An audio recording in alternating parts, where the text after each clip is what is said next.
নং ৰঙিয়া বিধানসভা সমষ্টিৰ সন্মানীয় ভাৰতীয় জনতা পাৰ্টিৰ মিত্ৰদলৰ প্ৰাৰ্থী ভৱেশ কলিতা ডাঙৰীয়াৰ আজি অন্তিম প্ৰচাৰৰ অন্তিম কাৰ্যসূচী বিশাল বাইক ৰেলী প্ৰায় 4,000তকৈ অধিক বাইক ৰেলীত অংশগ্ৰহণ কৰিছে আৰু ৰঙিয়া সমষ্টিৰ বিভিন্ন প্ৰান্তত এই ৰেলীয়ে আগুৱাই যাব আৰু আশা ৰাখিছোঁ অহা যি নিৰ্বাচন এই নিৰ্বাচনত সন্মানীয় বিধায়কগৰাকীক ৰঙিয়া সমষ্টিবাসীয়ে পদুম ফুলৰ চিনত ভোট দি ব্যাপক ব্যৱধানত জয় কৰাব বুলি আশাবাদী আৰু তৃতীয়বাৰৰ বাবে সন্মানীয় বিধায়কগৰাকীক তৃতীয়বাৰৰ বাবে বিধায়ক হিচাপে নিৰ্বাচিত কৰিব বুলি আমি আশাবাদী।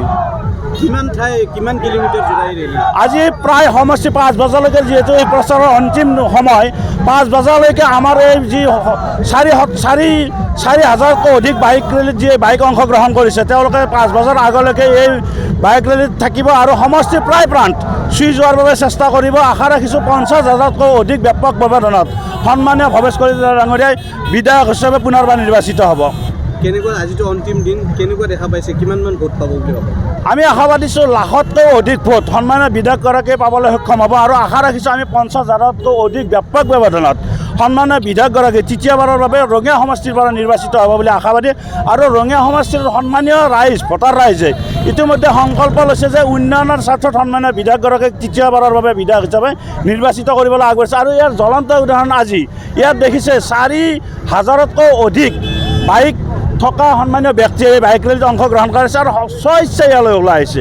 আমি কাকো জোৰকৈ মাতি অনা নাই। কংগ্ৰেছে যেনেধৰণৰ বিভিন্ন প্ৰলোভন যেনেধৰণৰ ভয় ভাবি কৰি তেওঁলোকে মানে ৰেলীত অংশগ্ৰহণ কৰাৰ বাবে সন্মানীয় ব্যক্তিসকলক আহ্বান জনাইছে, কিন্তু আমাৰ বিজেপিত যিসকল আজি যুৱক দেখিছে ইয়াত স্বইচ্ছাই ইয়ালৈ ওলাই আছে আৰু ভাৰতক ভাল পাই দেশক ভাল পাই বাবে আজি তেওঁলোকে ওলাই আছে আৰু আশা ৰাখিছোঁ যি নিৰ্বাচন হ'ব 9 তাৰিখে সেই নিৰ্বাচনত সকলোৱে দলে বলে আহি ভোটদান প্ৰদান কৰি সন্মানীয় বিধায়কগৰাকীক তৃতীয়বাৰৰ বাবে বিধায়ক হিচাপে নিৰ্বাচিত কৰিব।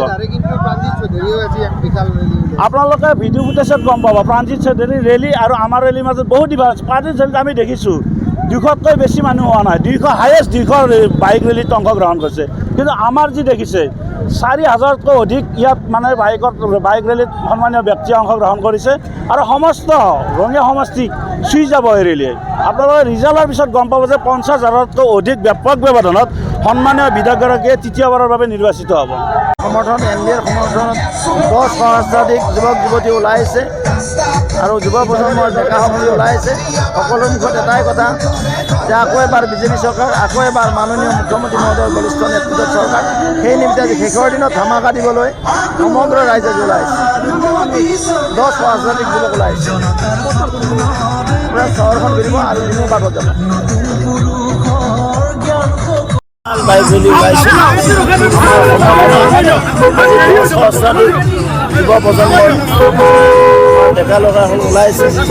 সকলোৰে মনত এটাই কথা আকৌ এবাৰ বিজেপি চৰকাৰ, যিহেতু আজি শেষৰ দিন আপোনালোকে ধামাকা দিয়াৰ কাৰণে ওলাইছে। 10 সহস্ৰাধিক বাইক আছে। বিৰোধীয়ে গম পাই গৈছে আৰু কি হ'ব।